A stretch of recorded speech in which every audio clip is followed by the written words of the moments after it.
I recently did a research, to find out the top reasons why young people or people in our modern day world leave lots of organizations.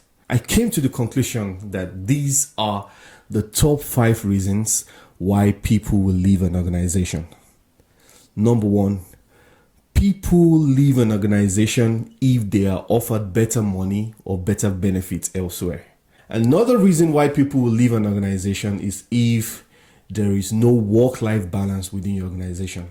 A third reason why people leave organization in our modern day world today is if there is no path to career progression. Number 4 reason why people will leave your organization is if you have a terrible work culture or if the values of your organization doesn't align with their personal values. And the 5th reason, which is among the top 5 reasons why people will leave an organization, has to do with their direct line manager. People don't leave bad organizations. People leave bad managers. Hello, my name is Seun. I'm really excited that you're joining me in this short video series where I'm going to be talking about organizational leadership. I recently did a research, to find out the top reasons why young people or people in our modern day world leave lots of organizations. And when I did my research, I came to the conclusion that these are the top 5 reasons why people will leave an organization. Number 1, people leave an organization if they are offered better money or better benefits elsewhere. So if people are in your organization and they feel they are not being paid enough, or if they find another organization that offers them something better, then they are most likely to leave. That's one of the top 5 reasons why people in our modern day world would leave an organization. Another reason why people will leave an organization is if there is no work-life balance within your organization, or like a lot of people like to call it these days, life-work balance, because people believe that their life comes before their work. So if people are working in your organization and they feel they don't have time to focus on their life, their family, their health, their relationships, then people are most likely going to leave your organization. A third reason why people leave organization in our modern day world today is if there is no path to career progression. When people join your organization, they need to be able to see a path to say, by X number of years, I should have been promoted to a manager level. By X number of years, I should become a senior person. And by X number of years, I should probably be in the director level or the senior executive within your organization. If people are unable to see a path to growth or a career progression within your organization, then they are most likely going to leave. In fact, this is one of the reasons why people leave one organization to the other when they perceive that they are going to receive, some sort of promotion. I had a friend that left an organization to join another organization simply because the new organization was going to give him a new title of senior software engineer. So when people don't see a path to career progression, that's another reason why they will most likely leave your organization. Number 4 reason why people will leave your organization is if you have a terrible work culture or if the values of your organization doesn't align with their personal values. So you see a lot of people join organizations like, let's say, an environmental company, for example, simply because the values of the environmental company aligns with their personal values. Or you see people who are vegetarians, for example, join an organization that is focused on, clamping down on meat-based products because they are vegetarians. So they join that company because the values and the vision of that company aligns with their personal values. And this also goes hand in hand with the culture of the organization. And the fifth reason, which is among the top 5 reasons why people will leave an organization, has to do with their direct line manager. Yes, you heard me correctly. The direct line manager of a lot of people will determine if they are going to stay within an organization or if they are going to leave an organization. You know, I don't know where I read this, but believe me, I read it somewhere months ago, or probably years ago. And this is the quote. The quote says, "People don't leave bad organizations, people leave bad managers." While this might not always be the case, I believe there's some truth to this. People are going to leave a bad manager if they perceive that person is not, focused on their career growth or focused on their personal well-being. And that's what I'm going to be doing in this video. In this video, I'm going to be talking about how you can be a more effective line manager. In fact, I'm not going to be so focused about talking about how to be a better line manager. I'm going to be focusing on talking about how to transition from just being a better line manager to becoming a better line leader. So stay with me in this video as I walk you through how to better manage people under you within an organization.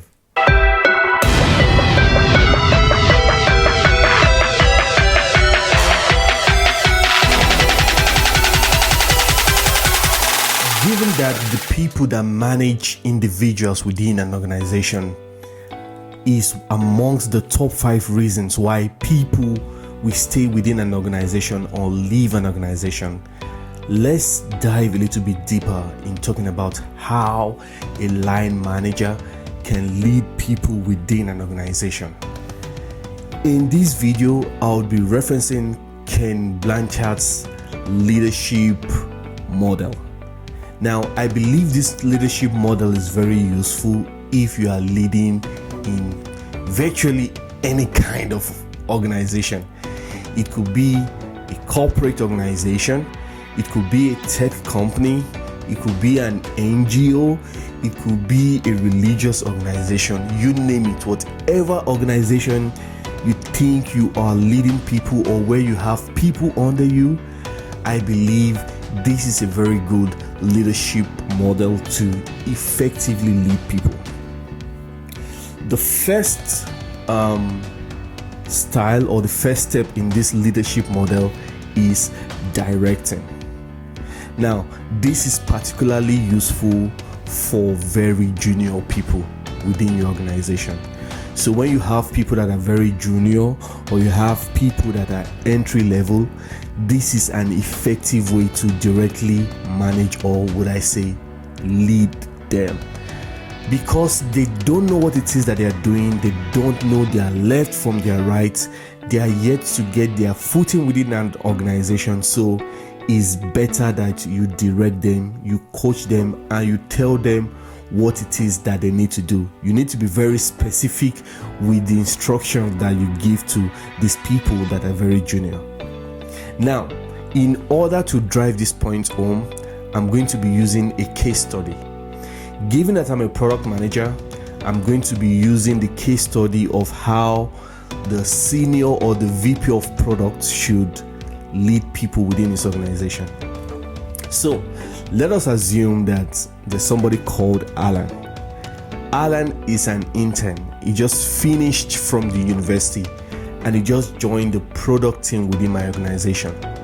Chances are that Alan doesn't know his left from his right. Perhaps Alan doesn't have any work experience at all. So the best way to lead Alan would be to tell Alan what to do. So I'm not going to directly assign a product to Alan. I'm not going to throw him into the deep blue sea. If I do this, he might feel overwhelmed, he might feel really confused, and he might just mess up my product at the end of the day.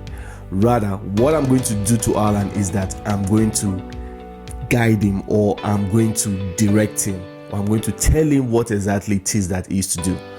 So Given that it's in my product team, if I want him to write user stories, I'm going to tell him to write user stories. I'm going to be very clear with my instructions.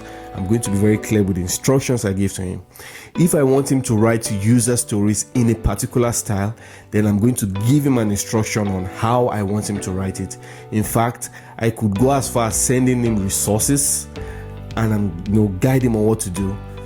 I'm being very clear with instructions I give him. I'm making sure there's no ambiguity, and I'm asking him if he's not clear on the instructions I give to him, he can always come to meet me to give him more clarity or to give him more context. In this style or in this approach of leadership, you are practically handholding the person that you're managing.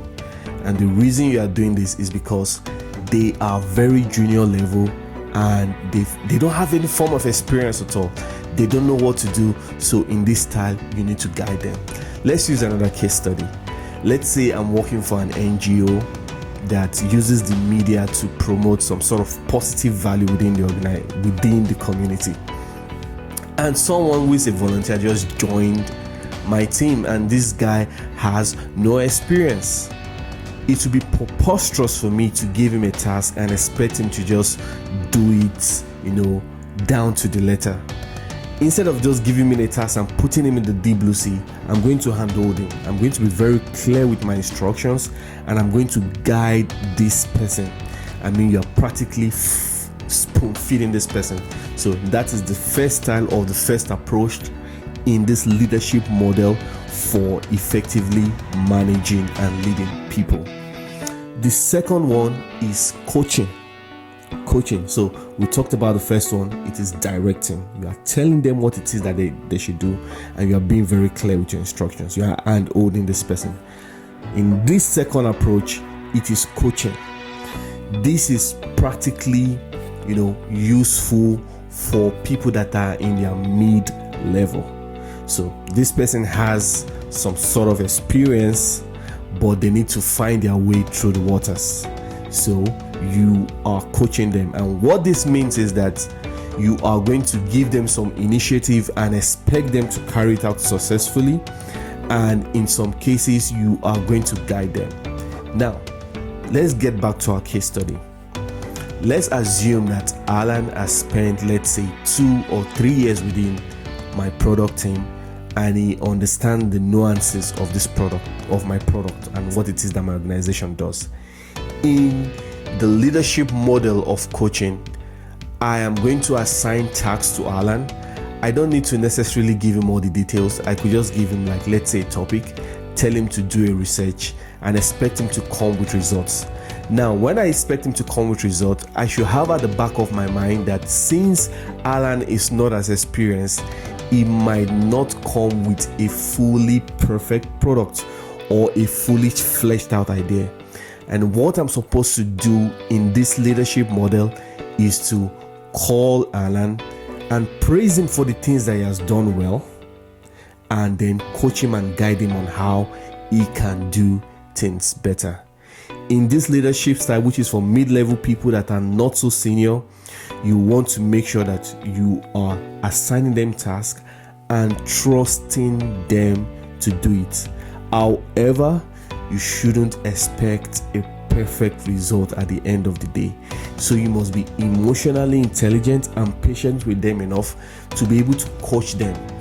In this phase, you are practically a mentor to this person. Make sure you have that mentee-mentor relationship with this particular person. You are guiding them. And when giving them feedback in this phase, make sure that your feedback follow a framework I call the ASK framework. ASK, meaning your feedback should be actionable, your feedback should be specific, and your feedback should be kind. How do you give ASK feedback? Now, Alan, let's say, messed up some work, or his work could be better. I give him an actionable feedback, meaning in that feedback, there should be a course of action that Alan should be able to take. The feedback should be specific, and it should also be kind. I should use kind words, and I shouldn't be harsh. I don't have time to talk about ask feedback, but you can read up about it on the internet. I'm sure you're going to find loads and loads of materials on how to give ask feedback. Now, let's reiterate. The first step in how to coach people effectively, we said, is by directing. And we said this is specifically useful for very junior people or entry-level people. So people like, let's say, an intern, an associate level role, a junior level role. You use the directing approach to coach them or to manage them. The next one is the coaching, which is for mid-level people. And we said in this level, you mentor this person. You assign some tasks to them, but you don't expect that they do it 100%, and you mentor them and coach them to be better. The third style in this leadership model is called supporting, and this is particularly useful for senior level people. Now, this person or the people that you support are people that have like pretty decent experience in what it is that they do, and your job as a manager is to support them. Your job is not to direct them. Your job is not to maybe try to coach them or act as some sort of mentor to them. Rather, your job is to support them. Chances are that within an organization, someone who has a 10 years experience within the organization and someone who has a 9-year experience within an organization, the chances are that the guy with 9 years is the one who is reporting to the guy with 10 years. And in this kind of scenario, you are not necessarily a mentor to the person. I mean, your experiences are somewhat similar, and so it might be insulting for some people if you try to form some sort of mentorship relationship with this person. And so what you want to make sure to do is that you are supporting them. You are not just giving them tasks and bossing them around. You are not just trying to mentor them, like I've said this repeatedly. Rather, you are supporting them. And how does supporting them look like? Supporting them means you are trusting them to do their job. You know, someone once said something. He said, why hire smart people if you can't trust them to do their job? And so in this style of management or in this style of leadership, while you are the direct line manager, you are going to leave them to do their task. You support them, you unblock them in any challenges that it is that they face. But instead of you directing them and being what I'll call a micromanager, you trust them to do their job. And when they give you the result at the end of the day, what you just need to do is to unblock them and guide them. Well, there are cases where you might need to step in and put your foot to the ground and tell them what it is that you want them to do. But you have to be very careful, because there's a thin line within being a good leader and being a micromanager. And so what you want to do in this case is that you ask for their opinion. Rather than just telling them what to do, you have a conversation with them. So you want to hear their school of thought. You also share your school of thought with them, and you are not being opinionated about your school of thought. You're actually hearing them out and affirming what it is that they are saying, even when you think that what they are saying is not good enough or is not smart enough. Even if you feel like you have a better idea, I think at this stage you should calm down to listen to people. Chances are that you might be wrong. And one of the hallmarks of being a good manager or being a good leader is not just being an active speaker, but actually being an active listener. So in this case, you are listening to them to hear the underlying meaning behind their thought or their thought process. And once you do this, you have a conversation with them. You support them. If there's something blocking them, you try to unblock it. If there's something that they need to make their job better, your job as their manager is to provide that thing and make sure that their job is better.